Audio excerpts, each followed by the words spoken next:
Not the fake. Millions of people tricked while trying to serve their country. What happened was they clicked on enlistment websites thinking that they were sending their information to a military recruiter. But instead, their personal data wound up in the hands of scammers. And now the Federal Trade Commission is going after the people behind these fake websites. Team 12's Adam Bagney spoke to one of the government's attorneys about the lawsuit. The website looks professional. ArmyEnlist.com features military soldiers, logos, and asks for personal information.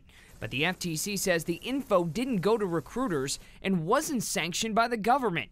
Instead, it was all about stealing people's data. One of the reasons that this case is so important is because because the operators of the site did target people who were interested in serving in the military. The scam involved more than a dozen copycat websites like this one, including all of the military's branches. A judge ordering the companies to pay $12 million in fines as their fake web pages generated more than 100,000 unique visitors per month. On the websites, you would see military-related imagery, and there were people in uniform, there were pictures of military equipment, information on benefits. So how can you protect yourself?